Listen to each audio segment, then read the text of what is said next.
Espinafre, a vitamina da propaganda. O podcast do Sinapro MG.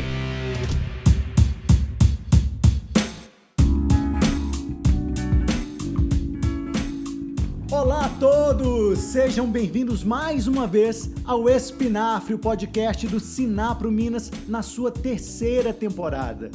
Demorou, mas chegou. A gente está aqui agora pegando o primeiro episódio inédito de 2022. A gente já teve aí as retrospectivas, mas agora um episódio inédito para você nessa mesa de bate-papo com os meus amigos de sempre, a começar com Ricardo Melilo. Como é que você tá, Ricardo? Que saudade, pessoal. Muito bom, mais um episódio de abertura do ano de 2022 aqui do Espinafre. Como você disse, terceira temporada do nosso podcast de grande sucesso. Vamos lá, o tema hoje vai ser muito bom e acho que nossa audiência vai gostar muito. Vamos lá. E diretamente de Governador Valadares, ele, Luiz Gustavo Leão. Como é que você tá, Luiz? Saudade de você. Fala, Helder Lima, o carequinha. Agora a audiência já sabe que eu sou careca. E aí, Helder, beleza? Cumprimentar aqui toda a nossa mesa virtual. Hoje vamos ter um tema muito bacana, um tema que é uma novidade para muitas agências. E, cara, tava com saudade de vocês, começar o 2022 aí, a gravação do primeiro episódio. Tamo firme aí, bora pra cima. E ele, claro, que em 2022 continua ampliando as suas capacidades intelectuais, ele que já é roteirista, redator, planner e o maior dos poetas aqui da bancada. Seja bem-vindo, Carlos Henrique de Campos. Oi, Helder, beleza? Companheiros de podcast, tudo bem com vocês? Deixa eu contar uma coisinha rápido para vocês. A gente fica brincando. Quando a gente começou, a gente pensou assim, pô, será que alguém nos ouve? Será que vai dar audiência e tudo? Depois vocês ficam brincando comigo com esse negócio assim de poeta. Outro dia ligou um dono de agência conhecido aqui, assim, Carlos, você faz poesia? Não. Mas sério, não faz? Não. Não. Você faz planejamento, faz roteiro institucional, tudo. Não, isso eu não queria, não. Eu tô querendo poesia. Perdeu a chance de adquirir uma nova... Acabamos de desenhar para você um real caminho profissional. É aí que você tem que investir agora também. Tá faltando esse curso de poesia para você, meu amigo. Pois é, o cara já tem nome de poeta e tá perdendo tempo. Na verdade, é um diferencial como redator. Você, além de redator publicitário, copywriter, você também fazer poesias, né, não, Ricardo?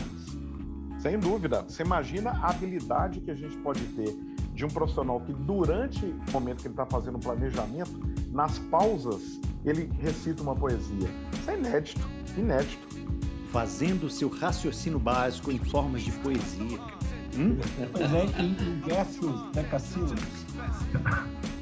Gente, vambora! E o tema para a gente abrir os trabalhos em 2022 é Native Ads, um espaço de mídia que atinge milhões de pessoas através de portais como G1, UOL, sites de nicho como o Omelete, enfim. Um espaço para a gente comunicar com prospects de forma nativa, com anúncios em formatos de notícias, e para dissecar essa mídia que a gente pode utilizar para ampliar o nosso leque de espaços de comunicação para atingir os clientes dos nossos clientes, a gente trouxe aqui o Gabriel Breia, CEO da Holding Gold Club, composta por 7 empresas que utilizam muito o Native Ads para vender. Seja bem-vindo, Gabriel. Prazer em ter você aqui com a gente no Espinafre. Por favor, se apresente para a nossa audiência. Que isso, o prazer é todo meu, fico muito feliz de estar aqui com todos vocês. O Native Ads, sem sombra de dúvidas, é uma das maiores ferramentas hoje de mercado para que as pessoas te conheçam e conheçam seus produtos, conheçam o que você vende, né? E com certeza ele atrai muitas pessoas, a gente vai falar bastante sobre isso, explicar para vocês como funciona, onde vocês podem anunciar e como ele já trouxe diversos milhões de reais aqui para nossa empresa, tá bom? Então demorou, vamos pro tema.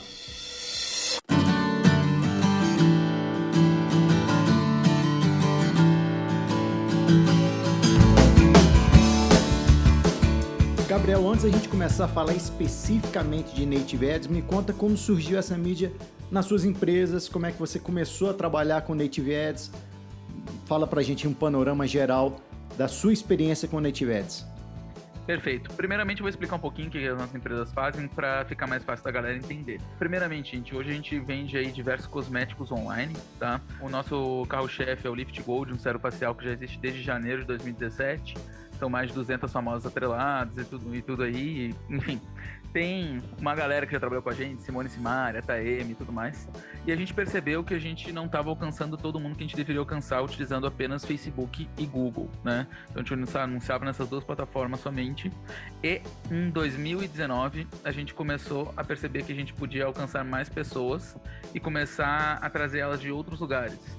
Como que funciona hoje o Native Ads? Quando vocês estão, por exemplo, dentro de uma plataforma como o MSN, como o G1, como vários portais de notícias, lá embaixo tem notícias patrocinadas. Aquelas notícias patrocinadas são os Native Ads. Tudo que está ali embaixo vem de algum lugar, como o Taboola, como o Outbrain, o próprio All Ads, Heavy Content, MDID, enfim, são diversas plataformas hoje que tu tem para anunciar no Native Ads e isso atrai muito público a um custo muito baixo. Se tu souber trabalhar eles com uma notícia bem interessante que prenda aquele público, automaticamente tu consegue depois fazer um bom remarketing dentro de Facebook, dentro das próprias redes de Native Ads e também dentro do Google e vai conseguir converter esse lead em uma venda ali no futuro. Gabriel, mas então eu vou te falar agora com dois perfis, na minha própria opinião. Um como dono de agência, outro como usuário de internet. Essa mídia, inclusive eu a uso ocasionalmente, eu consumo determinadas matérias que são apresentadas para mim no Native Ads, mas a sensação que eu tenho é que ela é uma mídia marginalizada, entendeu? Pode ser um preconceito, pode ser de uma forma, até pelo fato de eu ser publicitário e por eu ter vindo de uma escola onde o momento de publicidade era comercializado pelo espaço publicitário e não pela audiência, né, como é hoje, eu tenho esse preconceito. A minha pergunta é, isso é um preconceito ou existe sim uma hierarquia de marginalização do Native Ads? Quando tu fala de marginalização, eu só queria entender e aprofundar um pouco mais isso. Tu diz assim, em ter diversos conteúdos que não são agradáveis para o público, tu diz em ter produtos que estão sendo vendidos que não são interessantes para o público. O que tu quer dizer na parte de marginalização, só para me compreender um pouco mais? É um raciocínio mais ligado à mídia propriamente dita do que do conteúdo. A própria posição do Native Ads, que em boa parte dos casos ele é na parte, como você mesmo fez a ponderação, né? Na parte inferior ali dos canais, nos portais e tudo. Então a própria posição e o tipo de proposta. Em vez de ele ser a publicidade clássica, direta, tá? Ele utiliza de um tipo de envolvimento, né, através da notícia, através do conteúdo que ele quer passar, para aí sim envolver esse público. De novo, eu não estou dizendo que isso é um fator depreciativo, é só uma sensação em termos de análise de mídia em que ele é inferior, acho que essa palavra é pesada, mas por isso que eu usei marginalizado, ele fica mais secundário aos canais principais de publicidade ou à forma até que as pessoas naturalmente se relacionam com a publicidade. É quase como se eu colocasse assim, olha, ele é um pouco abaixo da publicidade, porque a publicidade ela é muito fácil de ser identificada na maioria das vezes, e o Native Ads nem tanto. Perfeito. Eu posso meter a colher aí só para apimentar mais a conversa? Então, realmente eu vejo que ela é marginalizada. Eu estou me equilibrando aqui com os dois pés, um pé em cada barco, entendendo o lado do publicitário, entendendo o lado dos anunciantes dessas plataformas. Eu acho que ela é marginalizada até mesmo e pouco difundida pela barreira de entrada, uma coisa que a gente vai conversar daqui a pouco, mas também pelo estilo de anunciante que foi se formando lá dentro. É um ambiente muito para empresas que trabalham tipo AdSense, fazendo anúncio de clickbait, que você clica lá, veja como a Lídia Bronde está hoje aos 60 anos, ou veja como, sei lá, o Tony Ramos de sunga se parece, dessas coisas absurdas assim que a gente clica e fica vendo por horas. Então, isso não é lá esteticamente um trabalho que um publicitário teria orgulho de fazer. E também tem pessoal do dropshipping que ganha muito dinheiro com isso. E também não é um processo muito orientado a branding, orientado a questões mais estéticas. é orientada à conversão, né? Mas, por outro lado, o que eu vejo, a ausência das agências de publicidade mais tradicionais, é óbvio que não estou generalizando, algumas agências estão lá, mas a gente não vê os clientes mais tradicionais de agências nessa plataforma. Então, a ausência deles também impacta visualmente nesse processo orientado mais para branding, por exemplo. Então, a sensação que eu tenho é que existe um preconceito e, pela ausência dele, o preconceito se mantém porque ele também não está lá para contribuir para uma comunicação mais ampla e difusa dentro desse processo. E, por outro lado, é um erro dramático, porque se vende muito. O Gabriel está aqui, por exemplo, porque vende bastante, né? Eu quero saber de você, Gabriel, essas formas de vender. Então, se vende bastante, se pode fazer branding, as agências estão lá ainda com preconceito, todo mundo está perdendo. Essa é a minha sensação. Quero saber o que você acha aí, Gabriel. Então, vou colocar a colher aí e fazer um pouco do papel do advogado diabo e o Gabriel entra arrematando aí. Rapaz, o Ricardo estava comentando aí, eu estava até pensando aqui esse lado da moeda que ele citou, mas por outro lado, eu lembrei do marketing de conteúdo também. A questão de pegar o produto e, ao invés de fazer aquela publicidade agressiva, onde que muita gente se sente incomodado, né, de ser invadido por uma publicidade, tornar isso mais leve através de uma notícia, de uma matéria. Então, tem os dois lados da moeda. Às vezes não vai ser uma propaganda, um anúncio, um display, mas talvez o público em si vai ter uma aderência melhor e talvez vai ter mais cliques por ser algo mais, vamos colocar assim, prazeroso de ler, como se fosse uma matéria, né? Então, e aí tem formas de fazer. Tem gente que pode utilizar, vamos colocar aí, de aproveitar desse benefício para poder fazer algo para persuadir de forma negativa o público, ou tem gente que vai fazer o negócio da forma eticamente falando correta, né?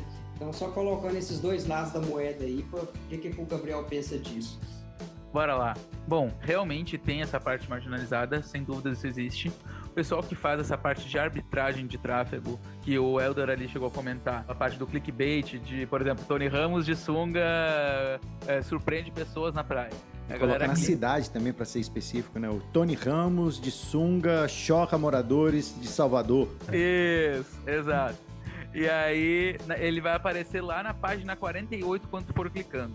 Isso é o pessoal que faz arbitragem de tráfego. O que eu quero dizer com isso? Ele paga barato no clique para a pessoa que está lendo ali naquele portal e ele manda as pessoas para um site que ele vai exibindo banners, vai exibindo propagandas e ele ganha por exibição daqueles banners. Então, quanto mais páginas tu passar, mais banners ele carrega e automaticamente com isso ele vai ganhar muito mais dinheiro. Sim, isso é uma marginalização, mas nós temos isso também em diversas outras fontes de tráfego, como o próprio Facebook, o próprio Google, em diversos outros lugares o pessoal também faz isso. Falta talvez alguma política um pouco mais rígida para isso, ou então as pessoas pararem de consumir esse tipo de conteúdo, né? Daí vai depender muito de um lado ou de outro, tanto do público quanto também da própria mídia, que vai dizer se isso faz sentido para ela ou não. Mas eu, por exemplo, quando Gabriel, eu sei lá... eu te juro que eu sempre quis entender como é que alguém ganhava dinheiro com aquilo. Pra mim, esse podcast já valeu por essa explicação. Eu posso... Fico feliz que tenha gostado, cara. Pô, fico feliz que a gente tá conseguindo agregar alguma coisa aí pros ouvintes e, obviamente, pra vocês também. Outro ponto, tá? O Ricardo perguntou, pô, mas não é marginalizado? Aí eu te pergunto, Ricardo, eu, por exemplo, tava em 2019 com duas famosas minhas no BBB. A Boca Rosa e também a Mari Gonzalez, tá? O que eu fiz? Qualquer coisa que elas espirrassem lá no BBB, eu criava uma matéria de clickbait para as pessoas lerem. Elas liam e depois eu dizia, mas você sabe como ela cuida da pele? É utilizando o produto Lift Gold, bababá, bababá, bababá. Então eu pegava, dava o conteúdo, a pessoa se interessava e dali em diante eu trazia ela mostrando como é que a fulana de tal cuidava da pele dela. Tá certo, tá errado? Eu não sei, mas funcionava. Então, assim, é difícil de dizer se tá marginalizado ou se não tá. Talvez, então, seja preconceito puro. Você deu um exemplo perfeito. É um produto que tem um apelo popular, né, do jeito que você colocou, você utilizou da própria situação de um ambiente popular, de uma personalidade pública, né, bem Perfeito. Popular também. E aí talvez esse seja o meu preconceito. como dono de agência, é o seguinte, legal, então essa é uma mídia, eu vou caracterizá-la bem como mídia, para ficar fácil para que todos nós entendamos o meu raciocínio, mas essa é uma mídia, então, que eu consigo planejar pela eficiência técnica dela, ou é pela adequação do tipo de produto ou do tipo de anunciante que eu posso colocar dentro dela? Quer dizer que nem todo anunciante é para ela, por exemplo, ou não, é porque eu não fui criativo o suficiente para adequar aquele anunciante com um determinado tipo de conteúdo para o público ler, entendeu? Então, acho que a própria inexperiência em lidar com esse tipo de mídia pode estar gerando esse preconceito meu. Foi por isso que eu usei a palavra marginalizada. É que a impressão que eu tenho é que só produtos que têm um apelo popular muito grande ou que são produtos em que eu consiga ligar com determinados tipos de informação mais... o Helder até usou o exemplo aí da... Não me lembro a atriz que você colocou como referência, Helder, mas como se fosse a Tônia Carreiro. Olha como a Tônia Carreiro era. Lídia Bronte, obrigado. O Gabriel não vai lembrar quem é a Lídia Bronte. Não faço a mínima ideia, mas deve ter morrido no mínimo há uns 20 anos já, né? Não, tá aqui, A Lídia Bronte não, mas a Tônia Carreiro sim. Para a geração que assistiu aquela novela Vale Tudo, era a menina que a Maria de Fátima lá atacava e tudo, que acabou casando com o filho da Odete Roitman. Meu Deus. Não tem como isso pra mim, gente. Desculpa. Acho que essa vai ter que editar, né? Então vamos fingir aqui. Né? Mas então, Gabriel, é literalmente isso. Talvez seja por falta de conhecimento, até mesmo de uso dessa mídia, o meu preconceito seja de tentar enxergar que tipo de anunciante se coloca, e eu marginalizei, eu usei a palavra marginalização para falar tipo isso. Não, ela é um tipo de publicidade que nem tudo cola, só cola determinado tipo de produto, é um produto talvez mais popular, em que eu possa usar, por exemplo, matéria sobre determinado tipo de escândalo ou coisa desse tipo para levar a pessoa para aquilo. Eu acho que isso está meio, de forma até errada, que você vai dar esses exemplos para a gente, já deu enraigado assim na minha visão, entendeu? Eu acho que é esse que é o lado marginal que eu ponderei. Perfeito. Primeiramente, assim, na minha opinião, para todo e qualquer tipo de produto, tu pode anunciar no Native Ads, desde que tu saiba utilizar a estratégia. Tem que sempre pensar que a pessoa, ela tem que ser atraída pro teu site e ele vai estar lendo um portal XYZ, normalmente ele quer ler algo relacionado àquele portal. E aí tu tem que apresentar para ele uma headline que se conecte a como aquele portal escreve, a como aquelas coisas são escritas dentro daquela área. Se tu fizer isso de uma maneira inteligente, que chame a atenção dele, tu conseguiu trazer ele pro teu site. E ali o teu site tem que ser uma matéria também, porque se tu não fizer uma matéria, se não fizer um advertorial, provavelmente tu não vai ter uma boa conversão. Algumas pessoas utilizam hoje de vídeo também para fazer a conversão, que é um advertorial em vídeo, né, que a gente chama de VSL, Video Sales Letter. E funciona também muito bem. Mas tem que fazer algo que envolva a pessoa. Ela chegou no teu site, ela não pode parar de perder a atenção do começo ao fim. Senão, automaticamente, tu perde ela. Porque ela foi clicada ali, única e exclusivamente, por alguma coisa que chamou atenção, alguma coisa que se diferenciou diante daquelas várias outras figurinhas de notícia que apareceram para ela. E se tu conseguiu ganhar a atenção dela, tu tem que prender ela a partir do momento que chega no teu site. Talvez isso, por ser publicitário, seja uma coisa que te cause uma aflição, que não seja uma coisa que tu te sinta bem em fazer. Mas é um modelo de marketing que é mais rápido de funcionar hoje, através do momento que a pessoa tá ali, veio através da curiosidade e faz uma compra por impulso, né? E a gente trabalha muito bem com isso hoje. Gabriel, você citou um formato de vídeo, cara, explica aí melhor como que ele funcionaria nesse modelo. Então, pensa num texto, tá? E traz esse texto escrito como se fosse um PowerPoint. E já deve ter visto, provavelmente, alguns vídeos que vem aparecendo as palavras num fundão branco, ele escrito em preto, com uma que outra palavra em vermelho ou em amarelo, e vem tendo um narrador falando sobre aquelas palavras e depois mostrando algumas coisas de banco de imagens ou até alguns bancos de vídeos no meio desse vídeo.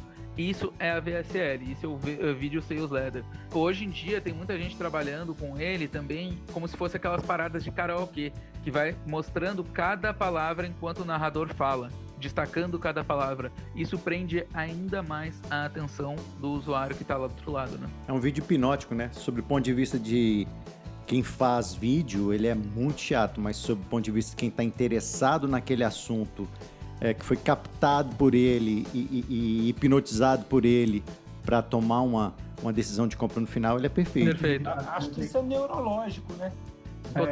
Total, Carlos. É exatamente isso. Ele é neurológico, ele vai gerando pequenas doses de dopamina para fazer a pessoa continuar pertencendo ali naquele vídeo até o final dele. Os vídeos têm duração normalmente de 40 minutos a 1h30. Então, assim, prendem o pessoal do começo ao fim. É um filme.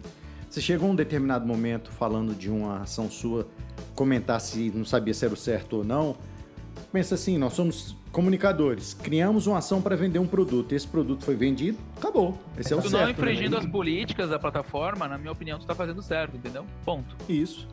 Mesmo com influências contratadas do BBB, etc., mas você tá dentro de uma ética da publicidade, eles usam os produtos, não tem o errado nisso.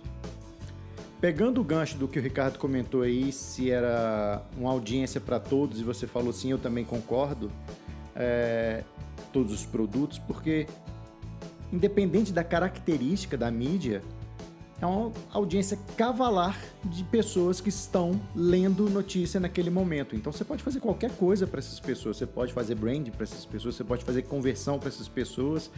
Acho que a característica atual dessa plataforma, porque ele foi abraçada pela comunidade de quem faz marketing direto, que quer fazer uma ação e venda de imediato, né? A característica do marketing direto. Mas acredito que faça possibilidades para qualquer criação que a gente queira fazer para essa audiência. Não sei se você concorda com essa visão. Total sentido. É exatamente esse caminho. Ele é feito muito mais para fazer a parte de marketing direto. Tem algumas empresas que utilizam como branding. Eu já vi muitas matérias, por exemplo, eu já vi o Terra anunciando no portal do G1. E era para trazer gente pro portal deles, sabe? Louco. É questão de fazer um marketing de conteúdo e anunciar nessas redes. Isso acontece. Tu quer trazer gente de tudo que é lugar pro teu portal. Então, eles vendem espaço de anúncio lá também e eles ganham através disso. Se vocês pararem para pensar sobre aquela parada que a gente falou dos famosos, que vai passando página a página, quem faz isso há 1000 anos atrás e ensinou o Brasil a fazer isso é o R7, gente. É o portal lá da Record. Ele já faz isso há muito tempo e já ganha dinheiro com isso há muito tempo. Depois, dentro do marketing digital, que isso foi ser aprendido e as coisas começaram a acontecer. Mas, se vocês forem estudar o R7 para aprender sobre clickbait e para aprender como fazer dinheiro através de marketing de conteúdo, eles fazem isso com muita maestria. Olha só que legal. Já que a gente tá, como eu te falei no começo aqui da conversa, a gente vai meio que sabate na mesa, Gabriel, né? Não podemos deixar de aproveitar. E que pena que o nosso ouvinte também não pode ver, porque somos um podcast. Coincidentemente, aqui eu escolhi 2 portais para tentar buscar 2 exemplos de publicidade e fazer a pergunta que eu quero. Eu entrei no site do UOL, na plataforma UOL, que é o site do Omelete, que é um site geek, né, de informações sobre revistas, cinema, música, e eles têm uma característica de native ads muito bacana. Inclusive, a maioria dos que eu vi aqui são do Taboola, mas ele se encaixa exatamente no formato de timeline de informação do próprio Omelete, do próprio site. Se você não tiver um olhar muito atento, você lê como se fosse uma notícia nativa mesmo do site. Você não percebe a variação, a não ser que você leia lá, que tem o Taboola, né, escrito até com uma corzinha um pouco mais, uma retículazinha para ficar mais leve, mas ele é muito característico. Ele está misturado no meio das notícias, ele não vem numa área específica lá embaixo, igual em alguns sites. E aí, clicando, tem as notícias do nicho dele, né? E aí, clicando num deles, que inclusive nesse caso aqui, tá?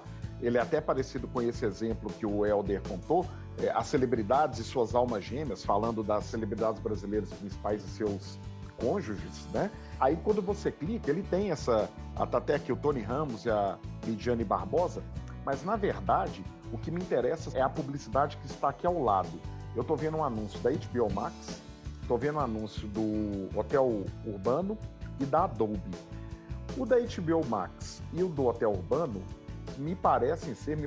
com certeza são o Google Display. E da Adobe, já não sei se não tem nenhum ícone aqui identificando. Ou seja, até usando o Google Display, é um ambiente onde você consegue, provavelmente, um volume de visualização e de impressão muito alto, né? Perfeito, exatamente isso. O que acontece? O pessoal utiliza muito o edX, tá? É uma plataforma que o pessoal utiliza para monetizar em cima disso. E eles também utilizam o próprio AdSense do Google, que são esses 2 banners que tu falou das laterais. Esse lá de cima pode ser parceria com a DX, com a Critel. Quem mais que tem esse tipo de venda de compra de espaço? Tem mais umas 3 plataformas, mas eu tenho que ter volumes um pouco maiores para poder estar dentro delas. Só que o que acontece com isso? Se o teu público é o público, por exemplo, que interessa para Lift Gold, tu pode chegar lá na Lift Gold e dizer: olha só, quer comprar o espaço de banner aqui no meu site? Tô te vendendo a tantos reais 1.000 impressões. Aí tu vai lá e pode vender direto para um produtor sem problema nenhum e fazer esse tipo de parceria com diversas pessoas que têm produtos ou que querem mostrar seus conteúdos e por aí vai. Perfeito. Tem uma infinidade de monetização quando tu tem um blog, um conteúdo e traz gente para ele. Inclusive eu cliquei no próprio Omelete também, já em outro anunciante aqui, e o dele foi mais direto. Você clica, ele te promete uma loteria, tá? É um jogo online de loteria. Ele te promete uma explicação, fala com a loteria que está mais bombando fora aqui do país e tudo, e na hora que você clica, é o próprio site desse jogo online, com uma matéria explicando por que bomba, né, fora e tudo, mas lá no fim tem um call to action já para você comprar e já participar da plataforma. Perfeito, esse é o mais padrão, tá? A gente chama de advertorial. Tem toda uma notícia completa e lá no final um call to action para te fazer uma ação. Nós vamos falar de Native Ads já. Gabriel, eu queria te fazer uma pergunta. A primeira vez que eu ouvi falar em Native Ads, acho eu que foi no Brainstorm 9 podcast, em 2014, quase 10 anos já. Por que essa mídia ainda é tão pouco difundida quando você olha em relação, por exemplo, a Facebook Ads, a Google Ads? Existe um motivo para isso? Vários, na verdade, um só é pouco. Primeiramente, é uma plataforma bem mais complexa de conseguir acertar a mão. Tem que investir de 5 a 10 mil para começar a gerar um resultado bom. Por quê? Porque tem muito público dentro dela. Então até tem que conseguir configurar, encontrar o público, acertar, ajustar o valor de clique, ajustar os horários a serem anunciados, os portais que estão performando, tu gasta em torno de 5 a 10 mil. Já vi gente para começar... O anunciante já não pode jogar esse jogo. Exatamente, não é qualquer um que consegue anunciar, e principalmente a agência, né? Como é que a agência vai chegar para um cliente e dizer: olha, eu preciso gastar aqui de 5 a 15 mil, por exemplo, para fazer um teste para depois a gente começar a performar? O cliente vai rir da cara dela, né? Então, é uma coisa normal, é muito mais difícil de tu conseguir acertar a mão. Mas isso acaba virando uma missão nossa, né, como publicitário, um desafio que é nosso, porque se você tá dando um testemunho, eu sei que você ganha muito dinheiro com Native Ads, não só você, vários empresários no Brasil, várias empresas ganham muito dinheiro com Native Ads. Então acho que é uma tarefa nossa dos publicitários de convencer os nossos clientes, provar para os nossos clientes que vale a pena. Eu vou trocar a palavra gastar dinheiro por compra de dados, gastar 8 mil comprando dados para você ter uma mídia que vá conseguir fazer conversão para você de forma frequente. Exato. Mas desculpa te cortar, é só porque eu queria dar essa pontuação aí. Pode seguir aí. Mas antes do Gabriel continuar, desculpa te cortar, Gabriel, olha a questão do preconceito que eu havia falado. O Gabriel mesmo falou: se eu chegar para o meu cliente e falar assim, cara, eu vou gastar de 10 a 15 mil para azeitar a máquina desse projeto para ele começar a performar, e ele riria da minha cara. Mas se eu falar isso de uma compra de mídia de tráfego ou de qualquer outra estratégia de mídia clássica convencional digital, ele riria menos.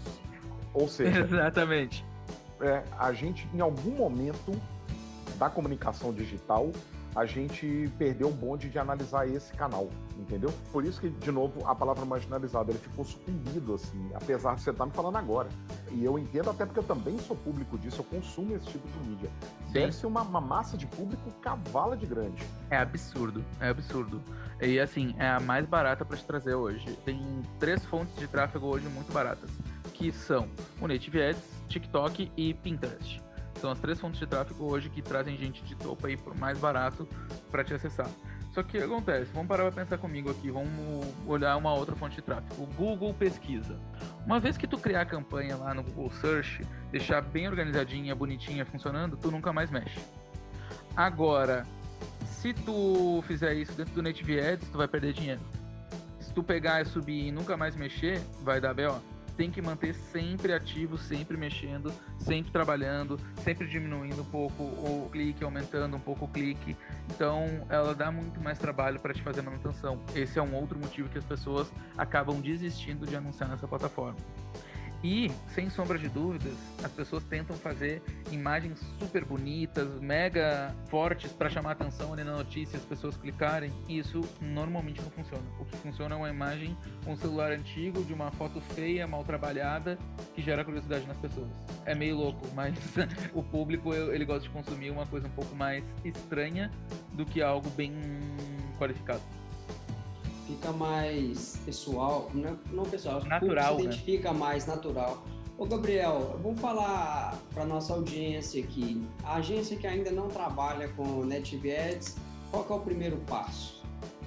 O primeiro passo é, sem sombra de dúvidas, estudar o Taboola, tá? Então, o Taboola hoje é a maior rede de Native Ads aqui do Brasil, ela que tem os maiores portais aqui hoje do Brasil. Eu começaria sempre anunciando por lá. Tem diversas outras para anunciar depois, como o MDID, tem o Outbrain, o All Ads, Heavy Content e várias outras, mas estudaria o Taboola. Bom, mas sai anunciando direto, eu acredito assim, ó, que se tu não estudar um pouquinho de conteúdo antes, tu não vai conseguir performar e talvez tu gaste mais do que os R$10.000. Então, na minha opinião, tu tem que estudar um pouco mais, entender um pouco mais sobre a plataforma, entender como anunciar, de repente tentar conseguir um gerente de contas para ele te ajudar, para ele te mostrar como é que faz. E o ideal é sempre começar com o clique mais baixo possível e ir aumentando aos poucos para te atingir aquele orçamento que tu tem. Então vamos supor que tu tenha lá R$200 diário para gastar. Coloca o clique mais baixo possível. Se puder botar 5 centavos, coloca. Ah, não gastou. Beleza, dia seguinte coloca para 8 centavos. Ah, não gastou. Ah, então vamos subir para 12. Opa, começou a gastar, começou a entregar, mas ao invés dos 200 ele entregou só 100. Opa, então para entregar os 200 provavelmente vai ter que ir para uns 15, 16. Opa, 16 ele entregou. Bacana. Então não paga mais do que os 16 centavos. Não tem por que tu gastar mais do que isso. Isso que as pessoas normalmente não fazem. Elas colocam o que a plataforma recomenda. A plataforma recomenda que tu gaste no clique 45 centavos. Se tu fizer isso, tu vai à falência. Então, tem que sempre estar bem atento a isso. E, na verdade, a grande maioria dessas coisas ninguém te conta, né? Eles simplesmente querem pegar a tua grana. Para provocar todos nós aqui, não só o Gabriel, tá? Toda essa questão toda de análise de porquê, que é fato que o Native Ads tem muito anunciante, eu não duvido. Mas que é fato também que nós, como agências, que talvez temos uma visão muito prática em relação ao que é anunciante, temos uma dificuldade, inclusive, de considerar determinados tipos de empresa como anunciantes e por isso a gente não está muito dentro dessa mídia. Porque, por exemplo, eu provocaria a todos nós aqui, por que eu não vejo, ou pelo menos não onde eu navego, eu não vejo anúncio da BMW no Native Ads? Porque o público da BMW normalmente não está no Native Ads. Ah, que legal isso, Gabriel. Ou seja... Ao menos que seja num portal, por exemplo, Auto Carro, ao menos que seja num portal específico de carros. Agora, o cara que está lendo G1, por padrão, ele não vai comprar uma BMW. Perfeito. Fora do Brasil, essa Taboola ou outros parecidos com ele, tem uma amplitude diferente para tentar pegar uma amplitude também de público diferente, maior, que não se limita essencialmente a grandes portais genéricos? Portal genérico que eu falo é tipo de R7, o próprio Globo.com e assim por diante, o Terra e afins. Não existe uma plataforma que pegue só portais premium, por exemplo. Não tem isso, é sempre misturado. O que tu, como anunciante, pode fazer? Utilizar somente os portais premium que te interessa e vai colocando todo o resto na blacklist. Eu não quero que anuncie para esse portal. Gastou algum centavo naquele portal? Já bloqueia ele e já diz que não quer mais anunciar naquele portal. É isso que tu pode fazer como anunciante. E aí tu vai filtrar e vai criar a lista que tu quer que apareça. Perfeito. E aí a forma de compra, aproveitando então que pegou essa pegada, Gabriel, pegou essa pegada é ótimo, mas vamos nela. Na hora que eu faço toda a análise de métrica não, mas a análise de perfil, eu vou analisar o canal, por exemplo, né, o R7 ou o Terra. A partir do público que eu tenho ali dentro é que eu vou determinar, opa, que bacana, sim, eu quero que saia no Terra, né, por exemplo, ou não.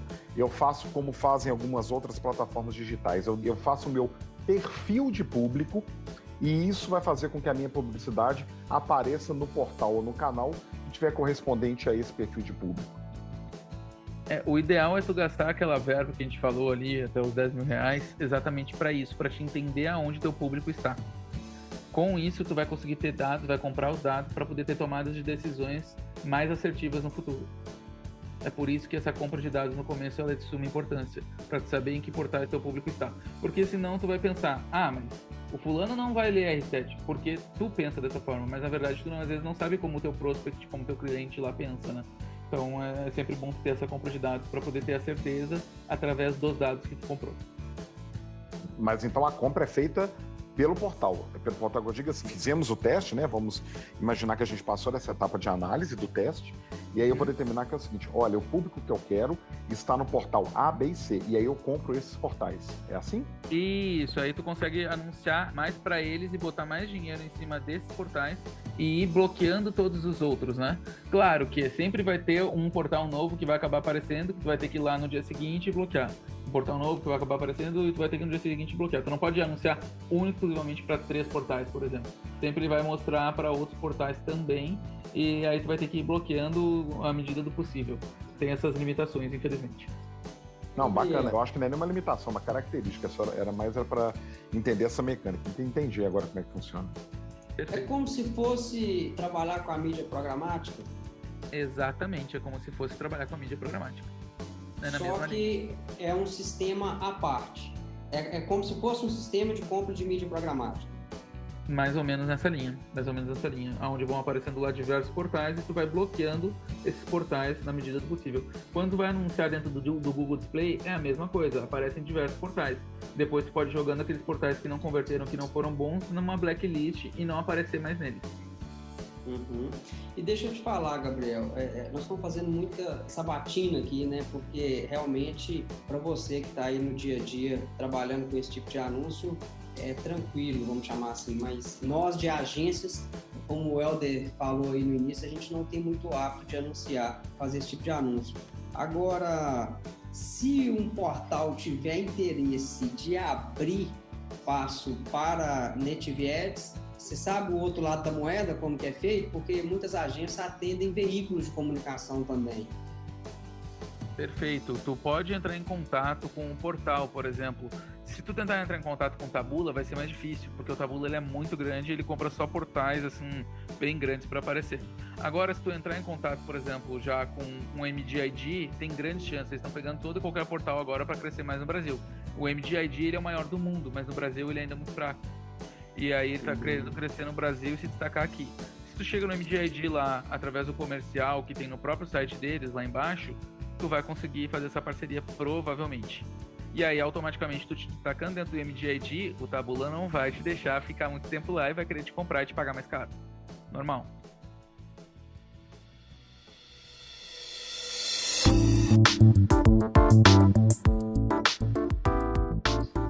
Gabriel, como é que as agências ganham efetivamente dinheiro com o Native Ads? Vamos supor, tá? É muito ampla essa pergunta. A agência, vamos supor que ela está trabalhando com um cliente que ela precisa vender ferramentas, como se fosse, sei lá, a Irving, tá? Ela está trabalhando lá com a Irving e tem que vender as ferramentas da Irving. E aí ela vai pegar e vai mostrar, por exemplo, contar a história lá do Carlos, que o Carlos estava utilizando uma ferramenta que não era a Irving e cometeu um acidente que acabou prejudicando ele no trabalho dele, ele ficou afastado por X tempo por causa desse acidente, etc, etc, etc. E depois mostra a diferença de qualidade de uma ferramenta qualquer para ferramenta Irving e vai para o site lá. Depende muito, único exclusivamente, do tipo do produto que tu vai ofertar. Tem que pensar na estratégia de como é que tu cria uma matéria para depois ir convertendo e mostrando o diferencial do teu produto. Sempre como uma matéria, sempre como uma notícia, sempre como um portal. Deixa eu fazer um gancho aqui, porque eu não sei se o Carlos quis dizer isso. Não sei, Era não sei o que eu ia falar, mas vai lá, Luiz. É porque é o seguinte, as agências são remuneradas de duas formas, a maioria. Uma do trabalho intelectual delas, seja de criação ou de planejamento, e muitas delas, principalmente nas mídias tradicionais, recebem o que a gente chama de desconto padrão, que é um percentual em cima da veiculação. A gente sabe que na mídia digital isso praticamente não funciona, né? O Facebook, por exemplo, paga para agências que atendem grandes marcas, algumas, né? Então, a agência que faz Native Ads para os seus clientes, ela geralmente cobra um trabalho que não contempla isso, mas de certa forma ela vai cobrar talvez um valor maior pelo trabalho intelectual ou ela recebe também o desconto padrão dessas plataformas? Você sabe me informar isso? É isso que você quis dizer, Carlos?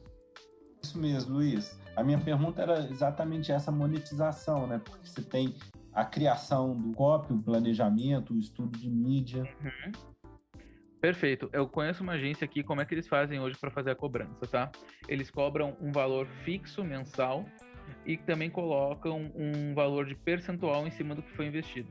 E o cliente final é quem paga por isso. Quem é o cliente final? A plataforma não remunera a agência, né? Remunera. Taboola, Outbrain, essas paradas, ninguém remunera ninguém, não. Eles não têm esse tipo de costume. Nunca tive dúvidas disso. Nunca imaginei que eles remunerariam, apesar da pergunta ser extremamente importante para que todos nós e a nossa audiência perceba, mas eu duvidava que eles teriam alguma relação direta. E esse modelo que o Gabriel acabou de narrar dessa agência parece ser o mais inteligente, justamente pela natureza que ele explicou. É um trabalho que a agência que ofertar isso para o seu cliente, ela tem que ficar operando esse negócio, novo negócio de mídia o tempo todo, né? Ela tem que ficar analisando e fazendo a performance disso o tempo todo. Então isso já é uma forma da gente se remunerar, né? De passar isso para o nosso anunciante. E a segunda forma, que é clássica também, principalmente hoje em dia, né? Na maioria das mídias digitais de performance, é ganhar dessa performance também, de alguma forma. Não digo necessariamente em cima da venda propriamente dito, mas talvez até de algum outro KPI de reação a essa mídia, né? Às vezes é isso, às vezes não vale a pena nem para o anunciante e nem para a agência estar relacionado diretamente à venda, mas um outro KPI, né? Essa agência ela tem dois modelos, tá? Só para me complementar. O primeiro deles, ela ganha o fixo mais o percentual do valor investido na plataforma. E no segundo deles, ela ganha em cima do ROAS. O que é o ROAS? Investiu 100 mil, voltou 300 mil, nós temos 200 mil de ROAS. Ela ganha percentual em cima deste ROAS, tá? Eu acho, como um produtor, a maneira mais justa é cobrar em cima do ROAS. Porque aí ela tá te gerando performance, não simplesmente comprando e investindo cada vez mais para pegar percentual do investimento, sem estar focada no resultado por si só, né? Tem que levar em consideração também o volume de investimento do cliente, porque se o cara tem uma verba lá de 3 mil reais, aí você vai cobrar do cara lá 600 reais. Pô, cara, às vezes é melhor você embutir no seu valor e não cobrar por isso. Agora, talvez você cobrar por performance, o cliente aí pode enxergar de forma mais justa e, de certa forma, ele vai conseguir visualizar um envolvimento maior da agência no negócio dele. Agora, às vezes, até pelo desgaste, não compensa. Se a verba for pequena, você cobrar um percentual. Se você vai cobrar do cara 5 mil, cara, então beleza. Quanto que seria? A verba dele é 3 mil reais. Cobra então 6 mil dele e não vai cobrar esse percentual. Agora, quando a verba de investimento é uma verba alta, né, que a gente falando de grandes contas públicas, privadas, né, grandes marcas, aí já é diferente. Compensa ter essa conversa de percentual. Com a verba pequena, eu sinceramente acho que não compensa. Agora, por resultado, é um modelo que eu acho que entrega mais valor para o cliente, eu considero, mas a agência tem que saber entregar, né? Porque a agência que às vezes está se aventurando nisso aí, não adianta. Para que ela vai querer cobrar em cima de performance se ela não sabe como entregar essa performance? Aí são para especialistas, né? Eu quero levantar um outro ponto, Luiz, só para complementar, tá? Muitas vezes o Native Ads sozinho, ele não dá resultado.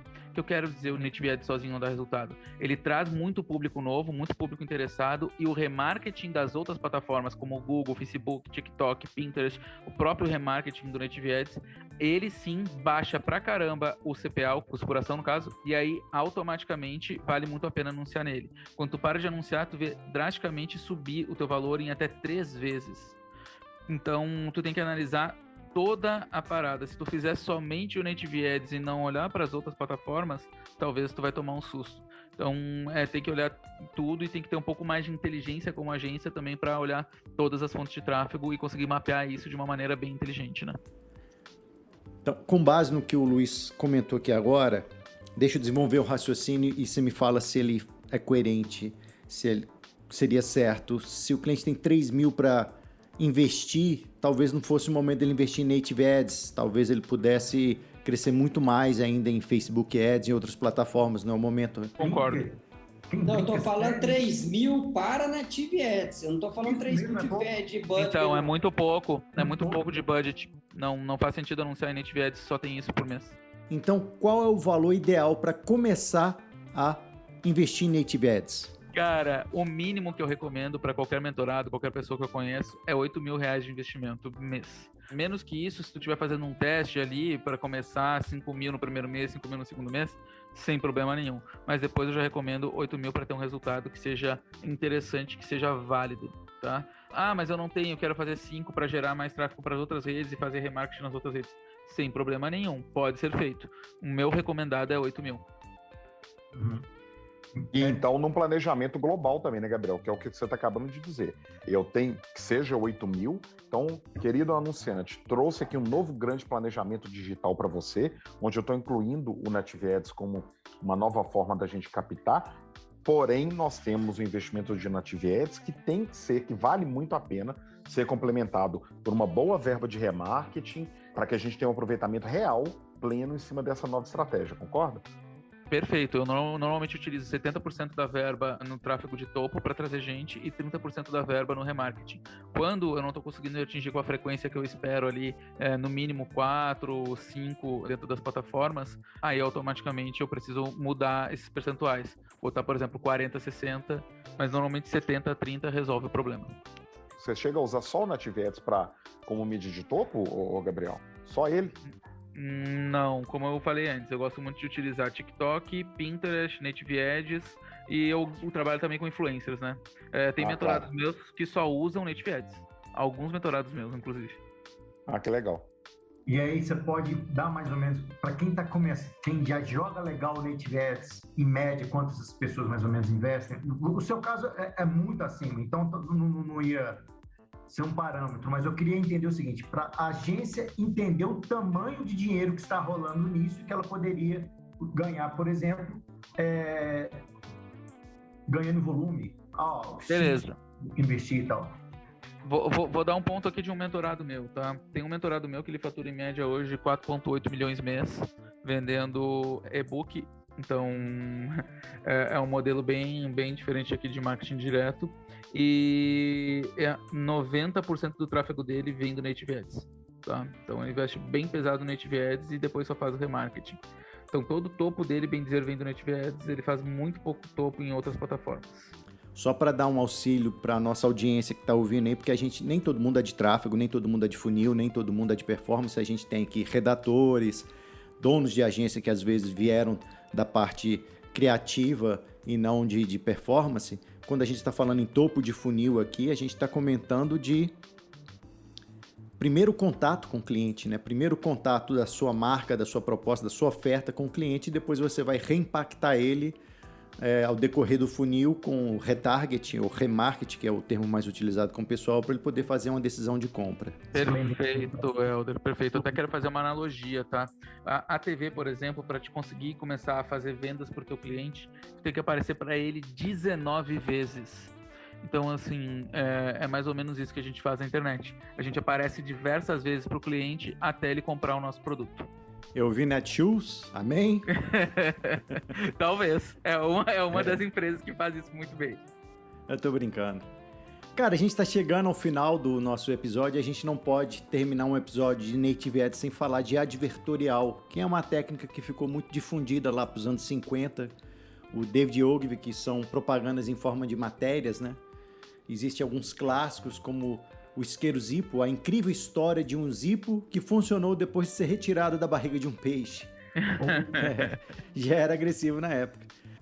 Ou outra campanha da mesma agência, do Ogilvy, do Rolls Royce. A 100 km por hora, o barulho mais alto dentro desse Rolls Royce novo vem do relógio elétrico do painel. Também já posicionando tecnologia, silêncio, benefício disso tudo. Tá. E aí o Carlos pediu para contar uma história aqui que é do M&M's, que foi criado na Guerra Espanhola, quando o criador via soldados no fronte esperando a batalha, né, na Guerra Espanhola. Então eles ficavam lá e ficavam por muitas horas, então para ter energia eles ficavam comendo chocolate e ele via aqueles chocolates derretendo em volta de papel alumínio. Então ele teve uma ideia de fazer o M&M's, que foi enviado para soldados aí já na Segunda Guerra, porque não derretia. E aí a agência do Russell Reeves, que foi outro cara muito poderoso em advertorial e que criou a PUV, né, a Proposta Única de Valor. E para o M&M's ele criou a Proposta Única de Valor, que é o chocolate que derrete na boca, mas não nas suas mãos. Isso também virou um advertorial. Então, tirando esse momento histórico aqui do advertorial, eu queria saber hoje, você que faz bastante advertorial, o que não pode faltar no advertorial, Gabriel? Perfeito. Eu vou contar a história de um advertorial que performou muito bem dentro do marketing digital. O produto era um produto emagrecedor, tá? E a headline desse produto era: professora defeca 35 quilos em apenas um mês. Obviamente, todo mundo clicava para tentar descobrir o que era. Nossa senhora! Nossa! Esse advertorial vendeu 57 milhões de reais. Então, assim, foi um advertorial que performou muito bem. Depois vinha contando toda a história da professora. A professora, no começo, já tem uma foto dela de antes e depois. Ela ultra sobre o peso, assim, devia pesar ali pela foto uns 140 e poucos quilos. E depois uma foto dela pesando ali uns 60 e poucos, 70. Podia ter morrido também. Podia. Obviamente, a história não é verídica. Era uma história que é uma copy forte, que forçaram muito a barra quanto a isso, tanto que eles tiveram diversos chargeback no produto. Chargeback, para quem não sabe, é quando o pessoal cancela a compra e faz a operadora do cartão de crédito devolver o dinheiro, tá? Porque se sentiu lesado. E automaticamente foi uma coisa que performou muito bem. Por quê? Porque ele contava a história de uma professora que se conecta muito com o público base. E todo mundo passou por alguma professora na vida e sempre teve pelo menos uma professora gorda, saca? E aí automaticamente tu vai conectando com diversas coisas referentes à nostalgia das pessoas. Um advertorial de qualidade que funciona muito bem, ele conecta com a nostalgia. Então, se teu público hoje, por exemplo, que tu quer atingir, tem 40 anos, o que ele viveu quando ele tinha entre 7 e 10 anos? Se tu conseguir conectar com alguma coisa dessa época dele, sem sombra de dúvidas, tu vai performar muito na parte das vendas. Então é por isso que a Lídia Brond aparece para mim em todos os anúncios, porque sabe que eu ia me importar com esse assunto. Eu ia falar isso, Helder.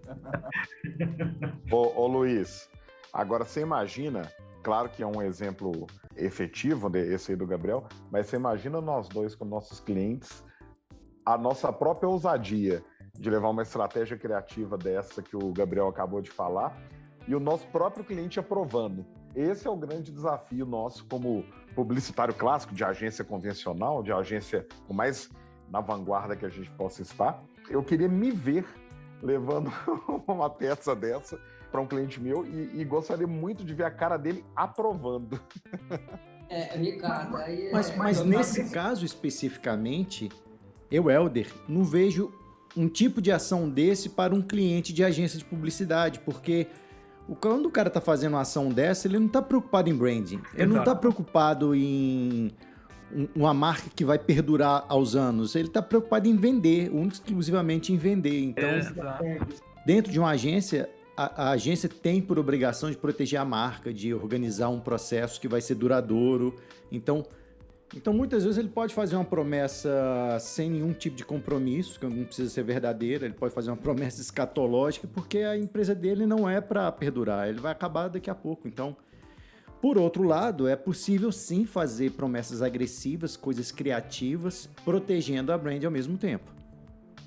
Eu vou dar um exemplo para vocês, tá? Só um exemplo agora não tão feio quanto esse primeiro, mas só para vocês entenderem. A gente teve um advertorial que vendeu 14 milhões de reais e ele vendia um produto nosso de varizes, aonde durante 45 dias a gente pegou a voz de um funcionário nosso e testou diariamente, utilizando o produto de forma correta durante esses 45 dias, uma vez pela manhã, uma vez à noite, fazendo as massagens na perna, blá blá blá blá blá blá, e foi tirando foto de todos os dias. E a gente fez um vídeo mostrando todo o passo a passo, todas as mudanças e depois um depoimento dela contando como resolveu as dores dela, que ela tinha conseguido voltar a caminhar normalmente, que antes ela estava mancando por causa das varizes, etc. E aí automaticamente conectou com muita gente e vendeu muito. Então tu não precisa fazer algo mentiroso, tu pode fazer algo real e que funcione, como o próprio Helder falou ali. Só tem que ter imaginação para poder criar isso. Acho que a agência não vai contar uma história mentirosa, né? A agência tem todo esse compromisso com o cliente, mas eu queria falar um pouco assim, do perfil do cliente para fazer esse tipo de mídia. Eu acho que vai muito da maturidade digital do cliente, sabe? Eu acho que se o cliente for um cliente muito tradicional, ele tem que entrar no digital para depois ele ter uma maturidade para poder, até mesmo pela verba que o Gabriel falou. Né? Se o cara tem lá uma verba de 20 pau para poder investir, eu estou falando aqui do interior, o cara vai investir 50 mil, 70 mil, 30 mil numa campanha, o cara não vai querer colocar 8 mil reais em Native Ads. Então, acho que tem que analisar isso, qual que é a jornada desse cara no digital, né? Onde que ele está hoje, onde que ele pode chegar. Então, talvez a agência mostrar para o cara, nós vamos começar aqui, mas a gente tem uma longa jornada, né, para a gente poder passar aqui no digital, vamos começar com essa estratégia, depois existem essas possibilidades. Então, acho que tem que ser avaliado muito essa maturidade do cliente, se ele está preparado, tanto financeiramente, como se ele está aberto a essas novas ideias, né? E talvez não é a melhor estratégia para o cara, né? Tem que avaliar o público dele, o objetivo, a verba e construir essa estratégia. Concordo com você, sem dúvida, tá? Mas eu digo o seguinte, voltando ao case do Gabriel, né? E depois ele colocou que não era uma verdade, mas eu nem me peguei por conta de não ser verdade, eu me peguei mais pela excentricidade do anúncio, né? Vamos supor que fosse verdade, a brincadeira que eu fiz de levar com essa ousadia aquela questão de uma mulher que não defeca, né, há tanto tempo, ou melhor dizendo, defecou aquela quantidade absurda e tal, mesmo que fosse verdade, é bem excêntrico esse tipo de proposta. Mas independentemente disso, foi só uma ponderação, o Helder falou uma coisa que para mim também é um transformador. Nós, agências, nós somos treinados, estudamos, nos profissionalizamos essencialmente para trabalhar marca. Por que também eu não posso trabalhar venda pura? Por que também eu não posso simplesmente enxergar grandes negócios onde a marca não é o principal objetivo daquele player? Eu não posso fazer isso por natureza, porque eu vim de uma escola toda onde a marca, ou da defesa da marca, a promoção da marca e a valorização da marca é a essência da agência. Talvez a gente esteja discutindo justamente isso. Mesmo que toda a explicação do Gabriel, de todos nós aqui, a gente sim consegue no Native Ads fazer o trabalho de promoção de vendas, aliado inclusive também a uma boa defesa de marca, isso eu não tenho dúvidas, tá? Mas também a gente pode estar na nossa frente aqui um nicho de negócio que é utilizar o Native Ads para fazer performance de venda, mesmo que o objetivo principal nosso não seja a marca, do anunciante, ou melhor dizendo, do vendedor daquele produto.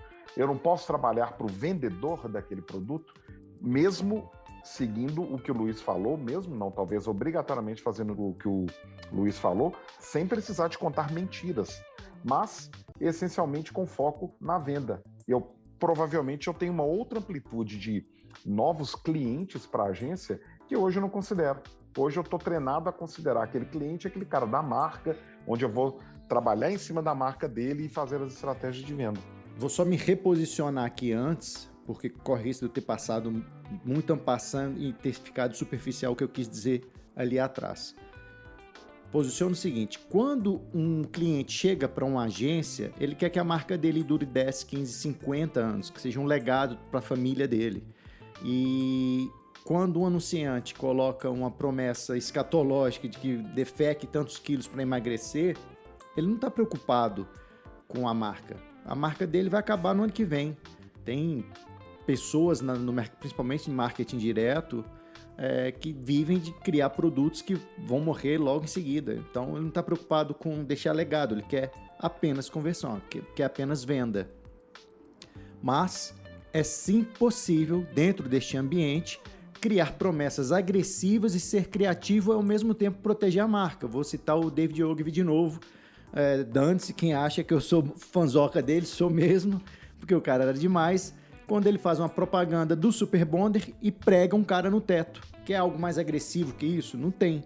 Mas ele posiciona a marca, mostra a força que tem o produto, a oferta que ele está fazendo e ainda assim está protegendo a marca. Então, proteger a marca é uma missão, porque nem sempre aquilo que vende a médio e longo prazo vai beneficiar a marca, né? Na minha visão. Não, mas eu entendi, Helder. Eu provoquei, foi o contrário. Sabe o outro cliente que não está preocupado com a marca, que ele vai morrer rápido, que ele tem um produto que ele quer vender? Por que ele não pode ser cliente meu e por que eu não posso ganhar dinheiro com ele nesse tempo, nessa empreitada? Tudo é possível. Foi por isso que eu disse aqui, e eu me coloco junto. Eu não sou acostumado com isso, eu sou acostumado a fazer o que você acabou de falar. Eu sou acostumado a tratar um cliente de 10 a 15 anos, onde eu vou construir relações, contar histórias, vender o produto dele. E isso é que eu sou acostumado como agência. O que eu estou dizendo é que a gente tem agora um novo mundo, novas plataformas e novas mídias, e não só na TV Ads, isso poderia ser para qualquer outra estratégia que a gente adotasse, mesmo até não sendo online, onde eu me preocupo com o timing daquela proposta de negócio. Se eu não preciso, nem eu e nem o próprio dono da demanda está preocupado em construir toda essa estrutura de marca, mas é um super negócio, nós vendermos o produto dele, legal, nova forma de eu interpretar o meu próprio trabalho. É isso que eu quis dizer. Entendo o que você falou, de novo, eu entendi totalmente, concordo com a capacidade no Native Ads de fazer uma estratégia inteligente onde eu possa fazer ambas situações, tanto vender para o público certo, um público novo, vantajoso, barato, né, como o Gabriel colocou, e ao mesmo tempo aproveitar toda a capacidade que eu tenho de trabalhar a marca, defender a marca, promover a marca. Perfeito. O que eu estou dizendo é que eu também posso agora, a discussão do Native Ads só startou isso, essa conversa, na verdade, não é simplesmente a parte dele. Mas eu também posso enxergar negócio, não necessariamente de uma forma clássica de interpretar a entrada de um cliente na agência, e sim só do negócio. Nosso silêncio fez, eu tô achando que eu falei uma besteira violenta, né? Não, eu só concordei e fiquei em silêncio. Não, eu discordo totalmente do que você falou, Ricardo. Eu também sou de agência. Pegadinha. A gente está chegando no final, eu não queria perder a oportunidade de saber de você, Gabriel, o ferramental que você utiliza para ver se a campanha em Native Ads está funcionando, o que você utiliza para ver questão de métricas, essas coisas assim. Putz, cara, aí é uma pergunta que vai variar muito, muito, muito do teu nicho. Para mim, por exemplo, quando eu estou anunciando um advertorial, ele tem que ter uma conversão final no mínimo do mínimo de 1,5%, senão para mim não faz sentido. O que eu digo conversão final? Entrou 1.000 pessoas lá no meu topo, lá no meu advertorial, lá no final tem que ter 1,5% de conversão de venda disso. É como faz sentido para mim hoje no meu valor final, dos meus custos e por aí vai. Isso vai variar muito de cada empresa, tá? Eu diria que o mínimo aí é 1% no quesito de conversão, mas vamos supor que seja para trazer clientes para uma clínica de odontologia, contando uma história de alguém que teve problema nos seus dentes por não utilizar uma clínica certa, XYZ. Pode ter umas outras métricas totalmente diferentes, saca? Então fica realmente muito de caso a caso. Não tem como te dar um número exato. Não, mas eu não estava falando nem era da questão de métricas, de números, assim. Eu estava falando de ferramenta mesmo, tipo Crazy Egg, que você analisa para ver mapa de calor, enfim, coisas assim. Gosto muito de utilizar duas ferramentas quando se fala de Native Ads. Uma delas é o Volume, tu consegue fazer todos os anúncios e todo o track de onde o cara tá andando em cada uma das tuas páginas por ele te dá bastante dados lá, é bem bacana. E uma outra ferramenta que eu gosto bastante é o Clarity da Microsoft, que é um cara que vai te dar um mapa de calor do seu site, que vai te dizer onde o pessoal está clicando, onde eles pararam, até onde eles deram, e isso também vai te trazer muito insight, muita informação. São as duas ferramentas que para mim são as mais importantes quando tu vai utilizar anúncios em Native Ads.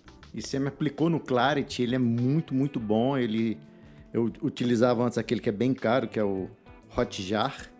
E pro pessoal que tá ouvindo aí, o Clarity é gratuito, ele é free. Gente, na minha opinião, 1000 vezes melhor. Opa!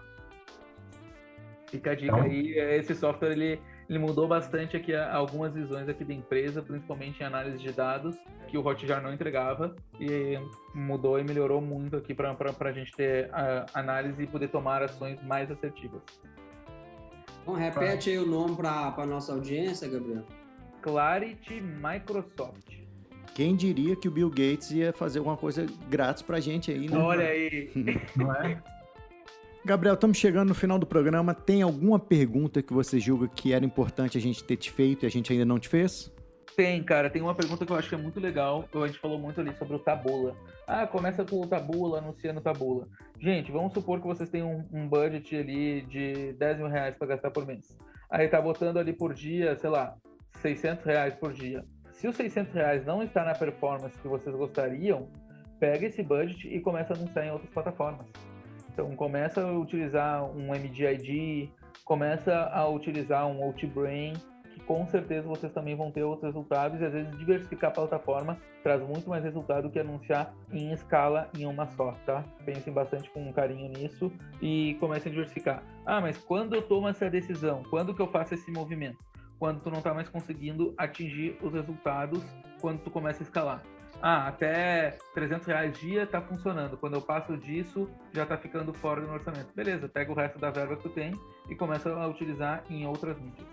Então tem diferença de performance de uma plataforma de Native Ads para outra plataforma de Native Ads? Muita diferença. É muito gritante. Dependendo do produto, muda totalmente. Bacana isso, legal saber. Por isso que eu acho, então, que o Gabriel falou no começo é muito importante. Principalmente para começar com alguns clientes e começar com o próprio processo dentro da agência, eu acho muito importante a gente interpretar isso como um serviço mesmo. Tanto quanto a gente faz de marketing de performance de qualquer plataforma digital que a gente estruture, e não só trabalhar com o resultado. A gente tem que entender que isso é um trabalho que exige bastante da equipe que vai trabalhar, pelo que o Gabriel está falando, exige uma constância muito grande em cima desse próprio trabalho, uma frequência de análise muito grande, uma alteração, uma reformulação, uma readequação bem constante também. Portanto, tá aí, voltando naquela primeira pergunta que o Carlos fez lá, ou na segunda pergunta, não me lembro, uma forma boa da gente se remunerar é sim cobrar isso também como um serviço nosso, mesmo que a gente ganhe, lucre em cima de performance, mas a gente tem que entender que o nosso investimento de custo em cima da operação disso é relevante. Gabriel, muito obrigado, velho. Valeu demais sua presença aqui, esse tempo que você deixou aqui pra gente, para ser sabatinado por nós todos aqui. Se a audiência, alguém quiser continuar essa conversa com você nas redes sociais, como é que ela faz para te achar nas mídias sociais? Maravilha. Pode procurar lá no Instagram, @GabrielBreyer, e mandar um direct. Eu sempre leio, sempre respondo, troco áudio com a galera. Então, meu objetivo aqui é sempre ajudar as pessoas a se desenvolverem, crescerem. Já virou isso uma meta para mim e eu sigo fazendo isso com muito amor e muito carinho. Então é isso, galera. Muito obrigado, Gabriel, mais uma vez. Valeu, Ricardo. Valeu, Carlos. Valeu, Luiz. Muito obrigado, Jeff, aí nos bastidores. Muito obrigado, galera, que tá acompanhando a gente desde a primeira temporada e vem com a gente, porque a terceira temporada tem muito mais coisa bacana vindo aí. Grande abraço a todos e valeu! Valeu, gente. Obrigado. Gente, até mais. Valeu!